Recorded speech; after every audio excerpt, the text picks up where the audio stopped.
Hello guys, आपका स्वागत है लॉर्ड ऑफ द मिस्ट्री के 6th एपिसोड में। जैसा कि गाइस मैंने इसके एपिसोड्स को एक्सप्लेन करना बंद कर दिया था बीच में, लेकिन अब से गाइस मैं इसको एक्सप्लेन वीडियो लेकर आ रहा हूँ। तो चलिए गाइस, बिना किसी देरी के एपिसोड को स्टार्ट करते हैं।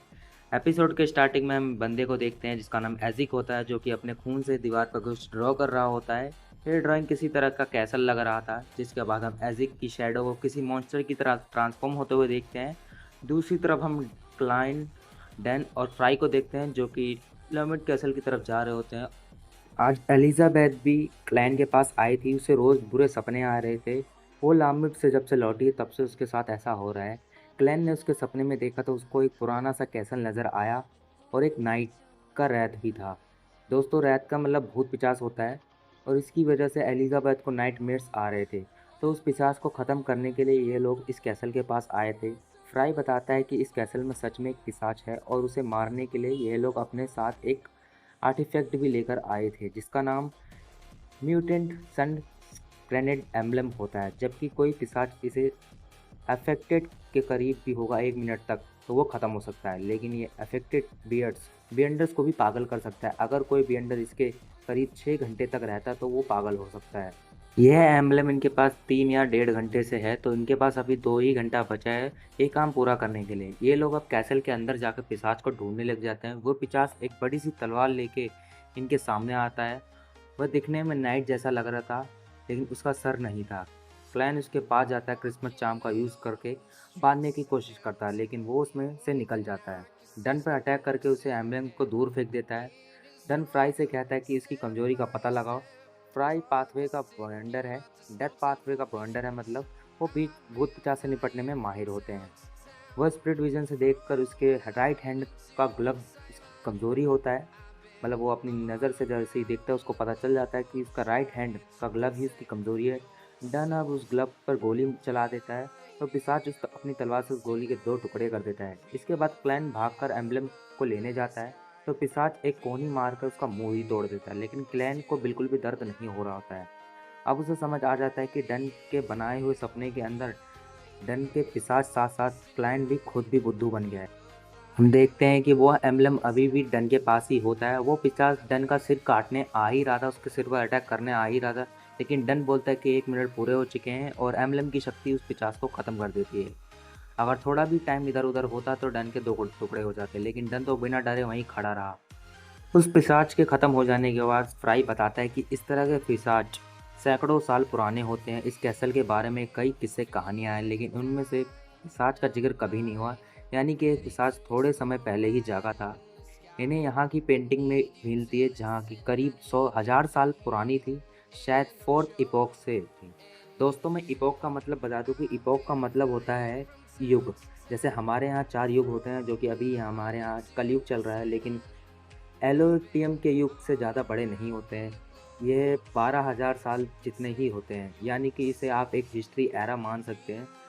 खैर, फिर इन्हें एक पेंटिंग दिखती है, ये इस कैसल के मास्टर की लग रही थी। कहा जाता है कि ये अचानक से कहीं गायब हो गया था। अब क्लैन को ये आदमी थोड़ा जाना पहचाना लग रहा था, और वो देखते ही समझ जाता है कि ये बिल्कुल तो मेरे मास्टर एजिक जैसा ही लग रहा है, यानी क्लैन का टीचर 1,000 साल पुराना मॉन्स्टर है।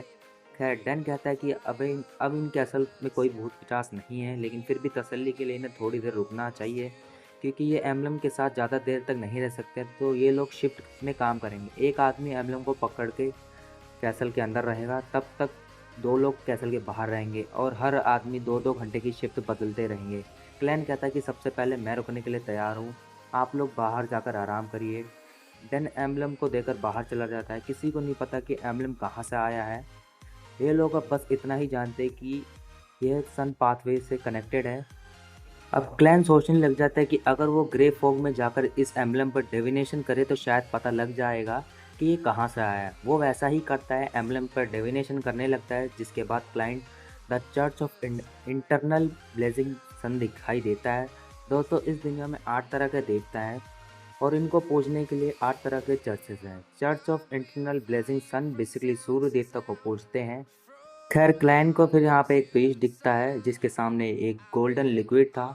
यह लिक्विड प्रीस्ट के हाथ में रखे एम्बलम में चला जाता है, और ऐसा होते ही वो प्रीस्ट जल के ख़त्म हो जाता है, यानी इस एम्बलम की पावर गोल्डन लिक्विड से मिली है।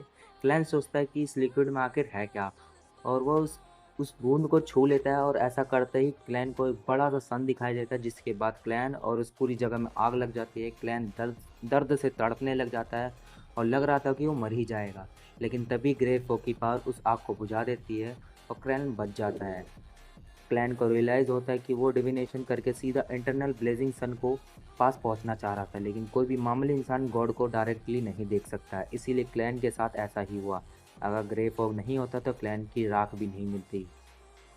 खैर, क्लैन अब पूरी तरीके से ठीक हो जाता है और उसे कुछ शब्द दिखाई देने लग जाते हैं, जैसे कि एंजल ऑफ प्योर वाइट, और उसे सन पाथवे का सीक्वेंस 4 का नाम भी पता चलता है, जो कि द अनशैडोड होता है।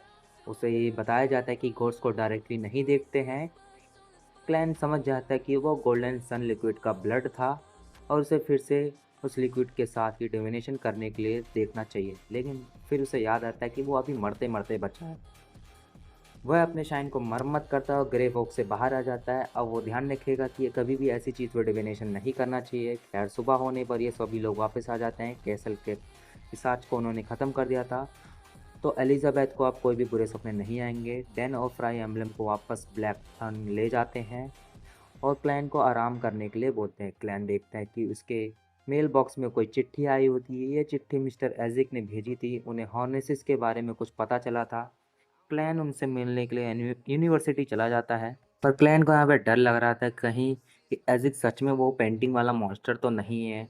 वो एजिक के कमरे में जाता है और वहाँ पे कोई भी नहीं होता और दीवार पर उसे वो ड्राइंग बनी दिखती है। क्लैन पहचान जाता है कि ये ड्राइंग तो लैमुड कैसल की है, यानी कि उस पेंटिंग में वो आदमी जो है वो असली में एजिक ही है। तभी एजिक यहाँ पर आ जाता है। क्लैन उससे कहता है कि आजकल उसे बुरे सपने आ रहे हैं, और जब वो जागता है तो उसे दीवार पर ये ड्राइंग बनी मिलती है और अब क्लैन को हॉर्नेसेस माउंटेन रेंज की एक बुक देता है।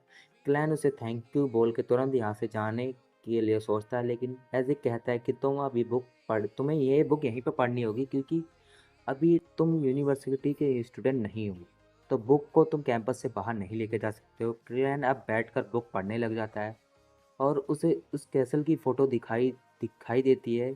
क्लैन को अपने सपने में एक टूटा फूटा कैसल दिखता है, जिसमें एक बड़ा सिंहासन रखा होता है, मानो वो किसी इंसान का नहीं बल्कि गॉड के लिए है। खैर, हॉर्नेसेस माउंटेन रेंज लैंड किंगडम और इंटिस के बीच में बने हुए थे, और यहाँ पर जो खंडर मिले हैं उसके अनुसार इस जगह पर एक देश हुआ करता था, द नेशन ऑफ एवरनाइट। और इस देश के लोग दिखने में इंसानों की तरह ही होते थे। उनका मानना था कि मौत से किसी का अंत नहीं होता और मरे हुए फैमिली मेंबर्स उनके लिए अच्छे होते थे, इसीलिए वो मरने के बाद अपनी फैमिली मेंबर्स को 3 दिन तक बिस्तर में सुलाया करते थे। लेकिन किसी को नहीं पता था कि 3 दिन बाद वो बॉडीज़ को दफनाया जाता था कि नहीं। खंडरों में उनमें इंसानी सभ्यता के काफ़ी सबूत मिलते हैं, लेकिन अजीब बात यह थी कि उन्हें उस जगह किसी भी इंसान की बॉडी नहीं मिली, मानो पूरे देश को गायब कर दिया गया हो, पूरे देश के लोगों को गायब ही कर दिया गया हो। ये लोग एक रहस्यमयी एंटिटी की पूजा किया करते थे, जिसका नाम हर रूलर ऑफ द एवरनाइट और मदर ऑफ द स्काई था। अब क्लैन सोचता है कि इसका एवरनाइट गॉडेस से तो कोई कनेक्शन नहीं है। एजिक अब क्लैन को कॉफ़ी पीने के लिए बोलता है, जो कि कड़वी थी, और क्लैन उसमें 2 चम्मच चीनी डालता है। जो एजिक बोलता है कि तुम हमेशा एक ही चम्मच चीनी पिया करते थे, जिस पर क्लैन बहाना देता है। फिर एजिक बोलता है कि आजकल वो जादू टोने के बारे में पढ़ रहा है और उसे पता चला है कि क्लैन की किस्मत में कुछ छेड़छाड़ हुई है। वो दोनों आपस में किसी तरह कनेक्टेड हैं। एजिक ये भी समझ जाता है कि क्लैन ने ड्राइंग वाले कैसल को असली में देखा है, क्योंकि वो तब से ही नर्वस है। यानी क्लैन को एजिक के सीक्रेट के बारे में पता चल गया है। एजिक कहता है कि चिंता मत करो, मुझे बस अपने पास्ट के बारे में जानना है। इसके बाद क्लैन एजिक को लेकर उसी कैसल में चला जाता है। उसने पहले ही डिविनेशन करके देख लिया था कि एजिक को वहाँ ले जाना सही होगा कि नहीं, तो उसे पता चलता है कि एजिक की मदद करनी चाहिए। बदले में एजिक फ्यूचर में उसकी जान बचा सकता है कहीं अगर प्रॉब्लम आई तो। अब यहाँ आ जाने के बाद एजिक की अपनी मेमोरीज याद आने लग जाती है। कैसे वो महल बहुत सुंदर हुआ करता था, यहाँ पर अस्तबल था जिसमें उसका प्यारा सफ़ेद घोड़ा रहता था। महल के अंदर उसका बेटा खेलता रहता था। उसे बड़ी तलवार लेकर भागना बहुत पसंद था। वो खुद को राजा का नाइट बताता था। जो सुन क्लैन समझ जाता है कि वो पिशाच कोई और नहीं बल्कि एजिक का बेटा था। एजिक अब अपने बेटे की तलवार उठा लेता है और क्लैन को भी एजिक की मेमोरीज दिखने लग जाती है। यह खंडर एक आलीशान महल हुआ करता था, उसका बेटा यहाँ बैठकर तलवार को साफ करता था। तभी क्लैन के पास बेसमेंट में जाने का रास्ता खुल जाता है, जिसमें उसे बहुत ज़्यादा बदबू आ रही थी, जैसे कि अंदर कोई बुरी आत्माएं फंसी हों। वो दोनों बेसमेंट में जाते हैं और वहाँ पे एक कॉफिन मिलता है। एजिक उसका ढक्कन हटाता है तो उसके अंदर एजिक का बेटा, मतलब उसकी बॉडी होती है। क्लैन समझ जाता है कि पहले भी किसी ने इस कॉफिन के साथ छेड़छाड़ की है, इसीलिए उसका बेटा पिशाच बन गया। एजिक अपने बेटे को देखते ही गुस्सा हो जाता है और हम देखते हैं कि कई सारी आत्माएं इस कमरे में आती हुई दिखती हैं। वह सभी आत्माएं एजिक के पास खड़ी हो जाती है और हम एजिक के पास्ट को देखते हैं। सबसे पहले हम एक युद्ध के मैदान को देखते हैं, जहां लाशों का ढेर लगे हुए थे और सिपाही उनमें आग लगा रहे थे। लेकिन एक जलते हुए ढेर में से एजिक बाहर निकलता है, पता नहीं कैसे, लेकिन अब वो जिंदा था। जो सिपाही देख के डर के भागने लगते हैं। इसी समय एक बूढ़ी औरत देखती है कि जो कि इस तरह का काला जादू कर रही थी, तो एक चैंट कर रही थी, मुर्दा पेल वाइट से लौट रहा है, इस तरफ तबाही और मौत होगी। सिपाही एजिक को मारने दौड़ते हैं। एजिक एक तलवार उठाकर उन सभी पर हमला कर देता है। वो इन्हें मक्खन की तरह काट रहा था। इसके बाद वह कुछ लोगों को हवा में उड़ाकर उन पर हाथों से कुचल देता है। वह किसी तरह की एबिलिटी यूज़ कर रहा था, जिससे यहाँ एक विशालकाय स्केलेटन आ जाता है और वो भी एजिक के साथ उन सैनिकों पर हमला कर देता है। इसके बाद हम किसी और समय का सीन देखते हैं, जिसमें एजिक पूरे आर्मर में था और कोई युद्ध जीत कर आया था, जिसके बाद उसके ग्रैंड बैरन लाम्यूट का टाइटल दिया जाता है। एजिक एजिक की एक सुंदर बीवी थी और बेटा भी था, जो बोलता है कि वो भी बड़ा होकर अपने फादर की तरह एक महान नाइट बनेगा। क्लाइन भी ये सब मेमोरीज देख रहा था। कुछ टाइम बाद वो देखता है कि एजिक के पास बहुत सारी आत्माएं आ गई थी, बल्कि उसके पास आत्माओं की पूरी सेना थी। शायद उसकी शक्तियों की वजह से उसकी बीवी और बच्चों के ऊपर बहुत बुरा असर पड़ रहा था। इसीलिए एजिक अपनी फैमिली, अपनी तलवार, कैसल को सब कुछ छोड़कर यहाँ से चला जाता है। खैर, इसके बाद ये मेमोरीज यहीं ख़त्म हो जाती है। क्लैन एजिक को जगाने लगता है और हम देखते हैं कि एजिक डेथ पाथवे का बियॉन्डर है, लेकिन उसका सीक्वेंस हमें नहीं बताया जाता है। एजिक के बेटे को जिंदा ही कॉफिन में सील कर दिया गया था। उसके ऊपर कॉर्पस प्रेशंस रिचुअल करके सील किया गया था, जो कि हाई लेवल बियॉन्डर्स को दफनाने के लिए किया जाता है, ताकि वो वापस जिंदा ना हो सके या आसपास के एरिया को करप्ट ना कर सके। वो ये भी देखते हैं कि इसकी खोपड़ी कोई चुरा कर यहाँ से ले गया है। एजिक कहता है कि ये काम पिछले 3 महीने में किसी ने किया है। क्लैन अब समझ जाता है कि बॉडी के साथ छेड़छाड़ हुई है, इसीलिए पिशाच बन गया और इसीलिए हमें इसका सिर भी देखने को नहीं मिला था। खैर, एजिक कहता है कि जिसने भी ये किया है, उसको 10 गुना कीमत चुकानी पड़ेगी। वो अब अपनी ब्लड लाइन ट्रिंग नाइम की एबिलिटी को यूज़ करता है, यह पता लगाने के लिए उसके बेटे की खोपड़ी कहाँ पर है। उसके बाद ये दोनों एक गेट के सामने पहुंच जाते हैं, जिसमें लाखों खोपड़ियाँ निकल कर बाहर आती है, लेकिन अपने बेटे का सिर एजिक को नहीं मिलता है। एजिक क्लैन से कहता है कि उसे फिर से क्लैन के अंदर किसी तरह की ताकत का महसूस हुआ है। खैर, इसके बाद एजिक अपने बेटे को ठीक तरह से दफना देता है। क्लैन अब उससे पूछता है कि अब आपको याद आया कि आप कौन थे। एजिक बताता है कि उसने अपनी मेमोरीज को टुकड़ों में देखा है, इसीलिए उसे सब कुछ नहीं पता है, पर उसे इतना पता है कि वो हज़ारों सालों से ज़िंदा है। अब तक उसने कई सारे सपने देखे हैं। किसी में उसकी बेटी है जिसको वो झूला झुला रहा है, किसी सपने में वो एक लॉर्ड है जिसके 3 बच्चे हैं और वो अपनी फैमिली से बहुत प्यार करता है, लेकिन हर सपने में वो उन्हें चोट पहुंचा देता है और सपने के आखिर में वो हमेशा अकेला ही रह जाता है। और अब जाकर उसे पता चला कि ये सपने नहीं थे, बल्कि उसकी अलग अलग जिंदगियां थी। एजिक जब भी मरता था तो उसका पुनर्जन्म होता था, जिसमें वो अपनी पिछली लाइफ को बारे में भूल जाता था और इसकी हर लाइफ में आखिरी में अकेला ही रह जाता था। फैमिली से अलग होने का दुख शायद उसकी आत्मा में छप गया था, इसीलिए वह अब कोई फैमिली नहीं बनाता है। ना जाने एजिक ने कितनी ज़िंदगी अकेले ही गुजार दी है, शायद लंबी ज़िंदगी की यही कीमत है। एजिक अब क्लाइंट को शुक्रिया करता है उसकी हेल्प करने के लिए। अब तक वो समुद्र में भटकती हुई एक नाव की तरह था, जिसे ना तो पास्ट का पता था और ना ही उसे ये पता था कि उसे कौन से किनारे पर जाना है, पर उसके पास अब एक दिशा मिल गई है। क्लाइंट सोचता है कि इस दुनिया में वो भी एक भटकती हुई नाव है।